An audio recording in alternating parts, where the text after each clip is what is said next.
Welcome to episode 198 of the Lone Hockey Podcast. For today, we're going to be talking about some standouts in last night's matchup between San Jose and Nashville. And ironically enough, even though the teams are so bad, it turned out to be the best game of the night. It was really exciting to watch. And I believe San Jose was up 5-1, and then throughout the game, Nashville, if I'm not mistaken, they scored six unanswered, so they were able to win the game 7-5.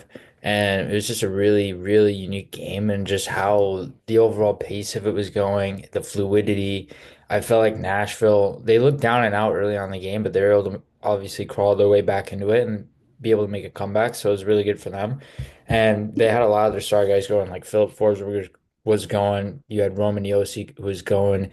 You had Jonathan Marchessault was going. Steven Stamkos looked good throughout this game. Like they looked really good. It's just really weird watching this team, and I still don't understand how they're not good this year. It's just it's kind of puzzling because they have a good foundation, they have a good decor, they obviously have a really good netminder, an elite netminder. It's just like how is this team not playing up to their standard? And I feel like it's something I want to kind of see them win because they have an exciting team. They have a lot of talent. It's just more a matter of I don't know what needs to be gelled together for them to really click and get going throughout the rest of the season. But yeah, Jonathan Marchessault was the best player on the ice, I would say, for Nashville yesterday. Like he was really noticeable as a passer, really noticeable as a distributor, really noticeable in terms of checking ability, and obviously his power play ability was noticeable as well. I feel like he's a weapon and kind of a jack of all trades when you can play him on the power play. You can play him in many different roles, many different situations.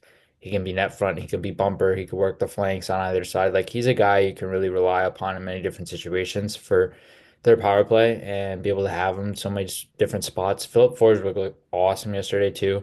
Not only as a passer, but obviously as a shooter. He's most well renowned as a shooter and most talented as a shooter. I feel like just how the puck comes off his stick in a really short amount of time is a testament to what he's able to do and how he's able to generate shots. And then at the same time, you look at how he creates volume in his shots and how effective he is at being able to do that on a sustained basis is really unique. And he was great. Another guy I really like, we could talk about Roman Josi all day. Like, we know he's elite. We know he's a premier offensive defenseman. I feel like I've talked about him a lot previously too, so I don't really want to talk too much about him now. But Justin Barron, I actually really liked his game yesterday. In terms of a guy, you don't necessarily notice him a ton because obviously they have Josi there and they have so many other guys there as well. But you look at how Justin Barron played yesterday. He was good on breakouts. He was good in transition. He was good in the ozone. I thought he had some good shots and was generating a lot in many different situations too.